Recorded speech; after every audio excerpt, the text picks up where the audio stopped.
জীবনে হেদায়েত বা সঠিক পথের সন্ধান বা জীবনে ভালো এবং জান্নাতের পথে আসার ঘটনা খুবই রেয়ার, কারণ এদের অন্তরে আল্লাহ সুবহানাহু ওয়া তাআলা মোহর মেরে দেন।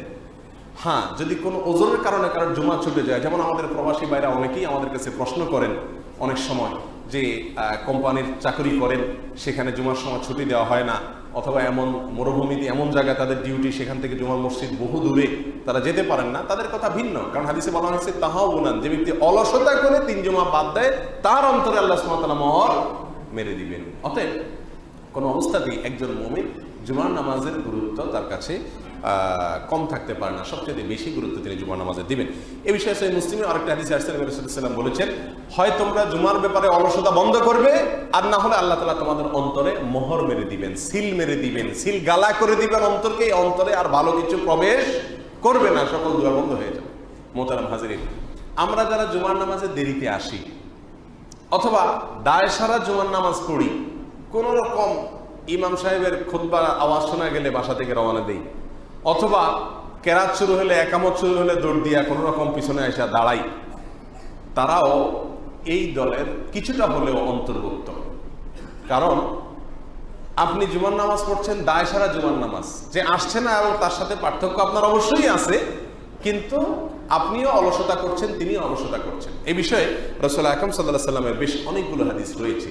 আর সে প্রসঙ্গে আমরা বলতে চাই, জুমার দিনের দ্বিতীয় আমল এবং দ্বিতীয় করণীয় হলো তাড়াতাড়ি ভোরে ঘুম থেকে উঠা অন্য দিনের তুলনায়, আর জুমার নামাজেও সবচাইতে তাড়াতাড়ি আসা। অন্য 5 ওয়াক্ত নামাজে আপনি একামতের আগ দিয়ে আসেন, অসুবিধা নেই, কিন্তু জুমার নামাজ অন্য 5 ওয়াক্ত নামাজের মতো নয়, এখানে আপনাকে যথেষ্ট আগে আসতে হবে। রাসূল আকরাম সাল্লাল্লাহু আলাইহি ওয়াসাল্লাম নির্দেশ করেছেন এবং এর বিশেষ ফজিলত রয়েছে। আমরা তো অন্য দিনে সকালে যা ঘুম থেকে একটু আগে উঠি, শুক্রবারে সবচাইতে দেরিতে উঠি। প্রায় 95% মানুষ বা তারও বেশি সংখ্যক মানুষ আমাদের সমাজে এই দশা, 5 ওয়াক্ত নামাজি মানুষের একই দশা। জুমার দিনে বরং একটু দেরিতে উঠি, অথচ এই দিন একটু আগে ওঠার কথা, আর জুমার নামাজে আগে হাজির হওয়ার কথা।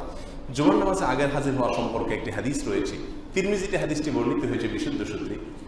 এই হাদিসটি সম্পর্কে মুহাদ্দিসদের কেউ বলেছেন, ফজিলত এবং মর্যাদার যত হাদিস আছে গোটা কোরআন হাদিসের বিশাল ভান্ডার জুড়ে এই হাদিসটি হলো ফজিলতের হাদিসগুলোর ভিতরে সবচাইতে চূড়ান্তভাবে সবচেয়ে বেশি সংখ্যক ফজিলতের কথা এই হাদিসে রয়েছে। আর সেই হাদিসটি হলো, রাসূল আকরাম সাল্লাল্লাহু আলাইহি ওয়াসাল্লাম বলেছেন, মান ইগতাসালা ইয়াউমাল জুমআতি ওয়া গাসসাল, যে ব্যক্তি জুমার দিনে গোসল করলো এবং করালো। কেউ কেউ বলেছে যে বিবাহিতের জন্য সবাসের কথা বলা হয়েছে, আবার অনেকে বলেছেন এখানে উদ্দেশ্য হলো ভালো করে চুল টুল ইত্যাদি মাথা টাথা ধুয়ে ভালো করে উত্তম রূপে যে ব্যক্তি জুমার দিনে গোসল করলো। 1 ওয়াবাক্কারা ওয়াবতাকার, তাড়াতাড়ি উঠলো, জুমার সময় তাড়াতাড়ি হাজির হলো। 3 ওয়াদানা, ইমামের সবচেয়ে খতিবের সবচেয়ে কাছাকাছি গিয়ে বসলো। 4 ওয়াস্তামা, জুমার আলোচনা খুতবা খুব মনোযোগ সহকারে শুনলো। 5 ও আনসাতা, এবং চুপ থাকলো, কোনো কথা বলল না।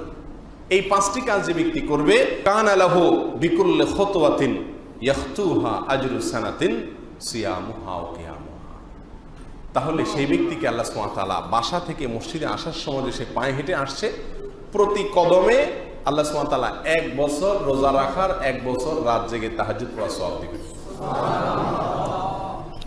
আপনি ইসলামের যত ফজিলত, কোরআন হাদিসে যত ফজিলতের কথা শুনছেন আজ পর্যন্ত, ক্যালকুলেশন করে দেখেন এর চাইতে বেশি ফজিলতের কোনো হাদিস কোরআন হাদিসে আর কোথাও নেই।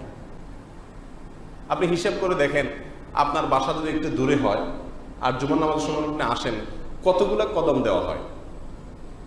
200, 300, 400, 500 কদম যদি হয়, তাহলে 500 কদমে 500 বছর রোজা রাখা, 500 বছর তাহাজ্জুদ পড়া এক নাগাড়ে, এর সওয়াব আপনি শুধু জুমার নামাজে আসার সময় আপনি অর্জন করতে পারছেন। এত অল্প বিনিয়োগে এত বিশাল ফজিলত আর কোনো আমলে পাওয়া যায় না। এটা জুমার দিনে পাওয়া যায় 5টা কাজ করলে। কয়টা কাজ করলে?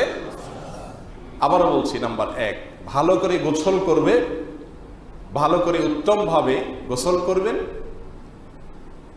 এবং সকালে তাড়াতাড়ি উঠবেন, জুমায় তাড়াতাড়ি উপস্থিত হবেন। 3, ইমামের খুব কাছাকাছি এসে, যে যত কাছাকাছি এসে বসতে পারেন ততই ভালো। এবং 4, মনোযোগ সহকারে খুতবা শুনবেন এবং 5 খুতবার সময় একেবারে পাথরের মতো চুপ থাকবেন।